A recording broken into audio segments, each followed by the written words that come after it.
Hi guys, welcome back to the channel. My name is Jason and I am your watch guy today. I'm reviewing a brand today that I have admired since before I even started reviewing watches.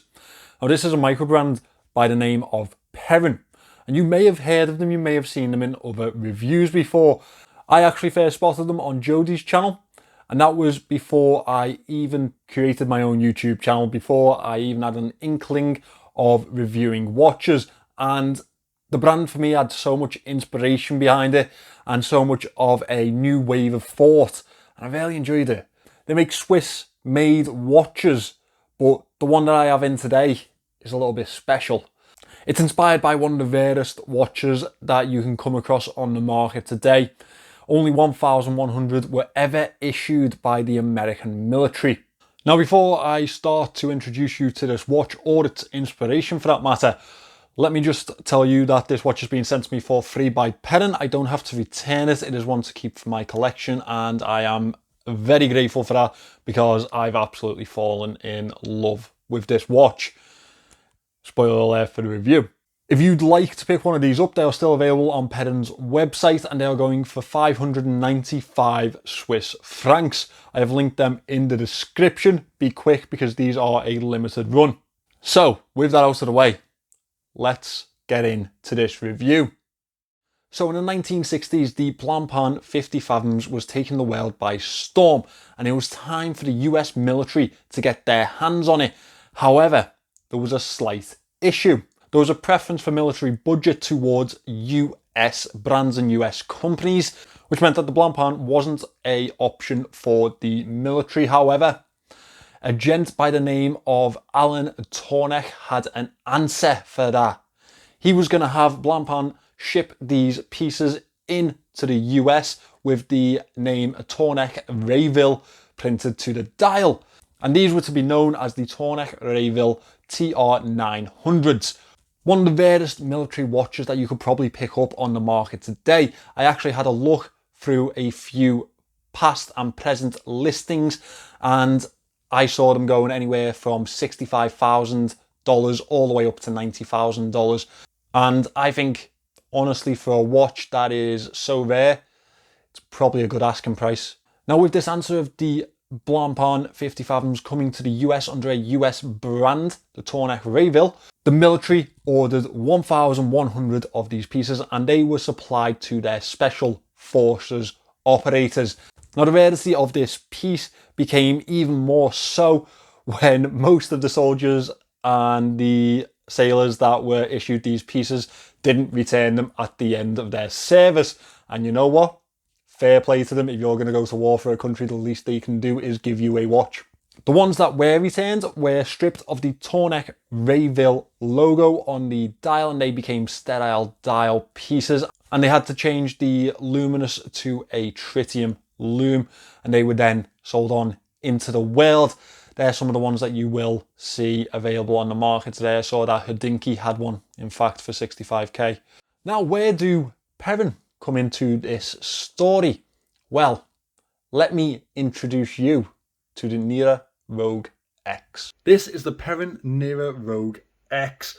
Now, I have been absolutely blessed with this watch because, honestly, it's fantastic. In every sense of the word, I have absolutely fallen for it.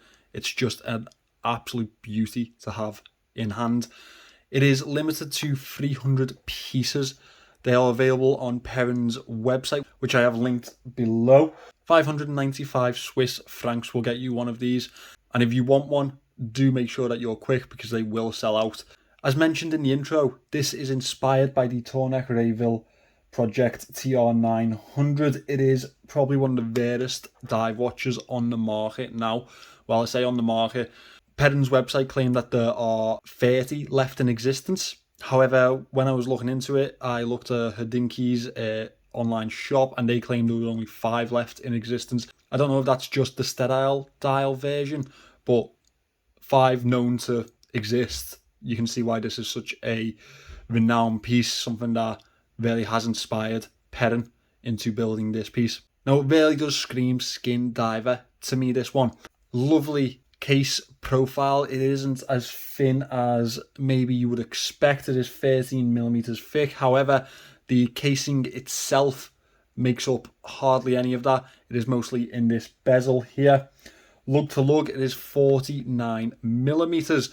Now that's more wearable than you would expect. Obviously 50 is where I usually start to say that that's a bit too much. However, the 49 on this one really does feel quite comfortable to wrist.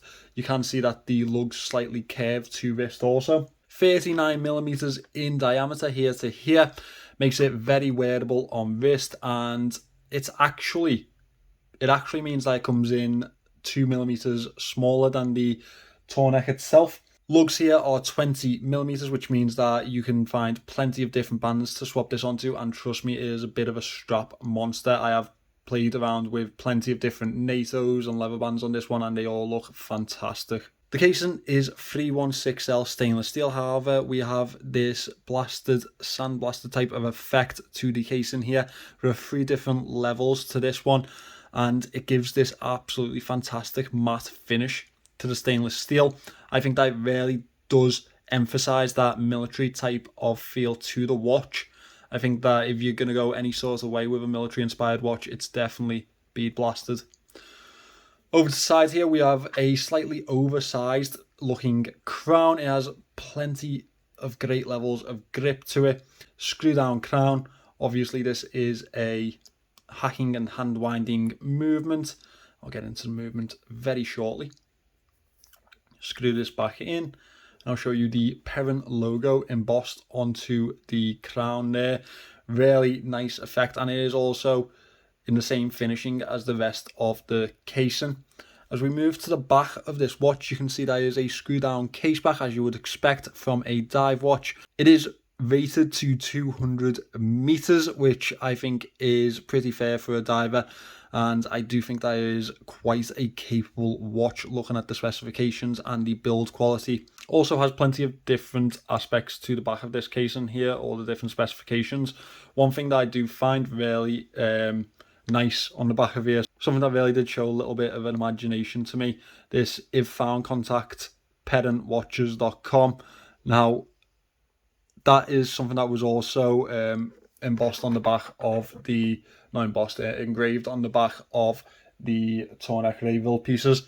If found, return to nearest military base. Not even the soldiers brought theirs back, so don't think there was much chance of that. The bezel on this one is a 120 click unidirectional bezel, and it has that absolutely fantastic tool-like click to it. I really do think that it is a well fitted and pretty precise bezel, to be quite fair. It has a 12-hour GMT display to the outer edge. Just align that properly. Yeah, 12-hour GMT display on the outer edge here. Now the lighting doesn't exactly do this bezel any favours. It's actually really nicely brushed, and I will include a closer shot for you to show you that. GMT indicator on the bezel here. You can see that in the black markings throughout. 1 to 11. Obviously 12 is the triangle at the 12 o'clock marker. That is a loomed triangle also, so it is visible in low light. Sapphire crystal on this one, which aids in this 200 meters of water resistance, and it does have some good levels of AR coating in it also. Now, one thing that I have obviously missed is this bezel itself. I think that this really is the star of the show on this watch. This black PVD bezel has a lovely level of grip to it, this handmade grip. Hand fitted, oh man, the tool-like click to this watch is absolutely fantastic. Perfect type of skin diver or tool watch type of style to this watch. I think that's been pulled off excessively well. But as I say, my favourite feature to it is this PVD black bezel. I think it's just distinguishable so much to this watch. You don't really see that on many other watches, so it's very nice to see.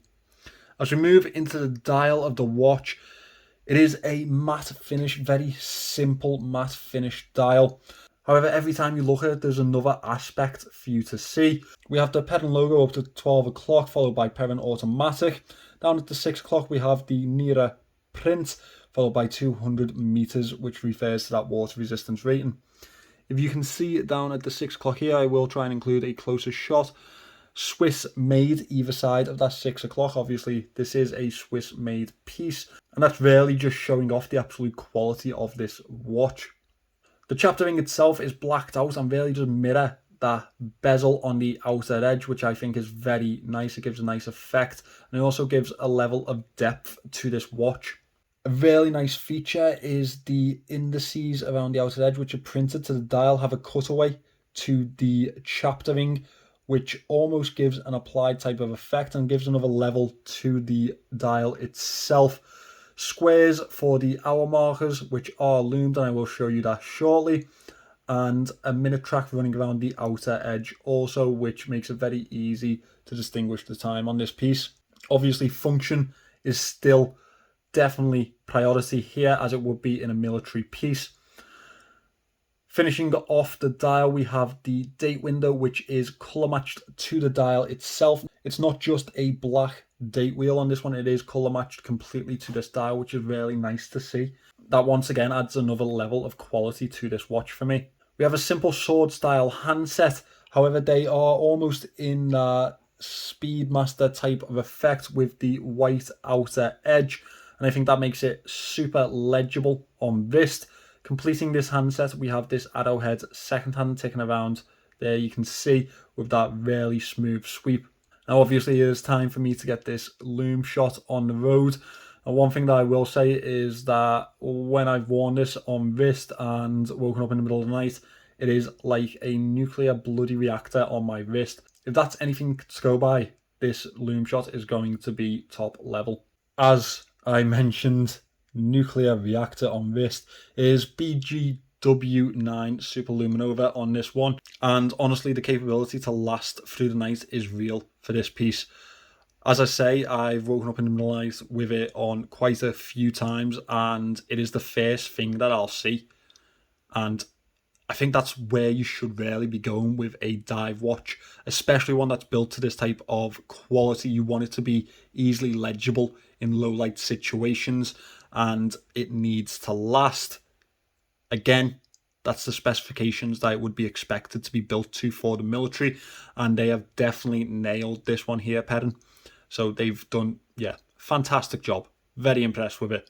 Now you might be thinking, why am I praising a 500-ish pound watch for having a good loom signature? Well, it's not always a given, especially in the microbrand world, but Peren obviously know exactly what they're doing. They are becoming seasoned in this, and they are doing it so well now. It's fantastic to see. As we move away from the head of the watch, we move on to this band, and this is the band I was supplied on. You can actually pick this up on a steel bracelet, which matches the watch, or a couple of other options, I believe. Also, this is the leather band option, and it is a very comfortable leather band. It fits the wrist really nicely. There was a slight little bit of wearing in time, but now that it's worn in, honestly, it's one of the most comfortable bands that I have in my collection. Good levels of adjustment, and we have the clasp, which is brushed with the Peren logo on there. Now let me pop this on wrist, and I'll show you how it looks on my 6.2 inch wrists. That band, you can tell, is super well made, fits the wrist really nicely, and as I mentioned in the dimensions, it does actually slope to wrist. It is a pretty long lug to lug. However, you would expect that when you start to think like skin diver type of style, and it really does suit that motif very well. Now, I wouldn't change these lugs. I think that they really do need to be elongated for the type of style that we're going for here. It is nice to also see that they have drilled lugs on here. It makes it very easy to switch in different bands or bracelets. One thing I haven't mentioned yet is the movement in the back of this one. Now, it is a Swiss-made SW200 movement. That is 28,800 beats per hour. I think it's around a 40-hour power reserve. And this one is in-house regulated. So, again, a touch of quality from Peren. When people ask why watches start to cost this much when they have the same type of specifications as, let's say, San Martin from Aliexpress, well, this is a quality level far above. I think that you would be pressed to find, in fact, a watch around this type of price with this type of quality. This is competing in the higher end of the Seiko diver range. but I think it's knocking them out of the park, if I'm completely honest. Now, obviously, I do have a couple of moans for this piece. One thing I would have liked to have seen is maybe a matched clasp here. It is brushed to almost mimic the sandblasting effect, but maybe if they sandblasted that, it'd be a nice little addition. Post that, I do start to find a little bit of difficulty in actually criticizing this watch because I've enjoyed this so much. One thing I would mention is that it is quite heavy on wrist. I would suggest going for the bracelet option because it probably negate that heaviness on wrist. I think it'd probably give a more balanced feel to it. And finally, I think a chamfered edge wouldn't have gone amiss on here. And that is how pedantic I've had to get to 3 moans on this piece. I love it. I really do love it. I have fallen for this so hard. And it's been such a mission for me lately to try and do this justice in this review. And I hope I've done that because, honestly, Peren have outdone themselves here. I just think that this really shows the quality of a Swiss-made microbrand, what you can actually get for this type of price. Because if I'm honest, if I saw someone like maybe Longines, Tag Heuer, somewhere around that type of zone, put this watch out, I think we're talking £1,000+. And I think we'd probably pay it happily. So for this to come in around the £500 mark, I just think, yeah, it's fantastic. It really is. So guys, that is my review of the Peren Nera Rogue X. There is also a Rogue version of this piece if you wanted to check that out. Also in the same link as I have left in the description. Now, in the interest of honesty, I have been a little late to this review. I have had this watch for a while now, and I am really sorry, Peren, for leaving it so late. However, as I explained to Andy, I just really wanted to do this watch justice, because just as Peren were inspired by the Tornek, I was really inspired by this watch, and I wanted to put that little bit of extra effort into this review. I'm really trying to show you guys how special it really is in person and how special the story behind it actually is. I hope I've done that. I hope you've enjoyed the video. If you are interested in the watch, it is linked in the description below. Thank you to Peren for sending this watch in, because honestly, it's been an absolute honour to work with you. Absolute honour.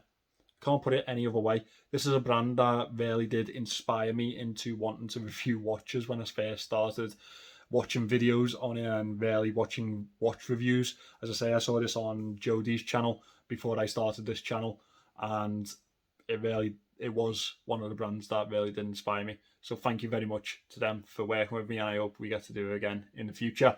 Thank you for watching this one, guys. I would appreciate it if you subscribe to the channel, and I will see you in the next one.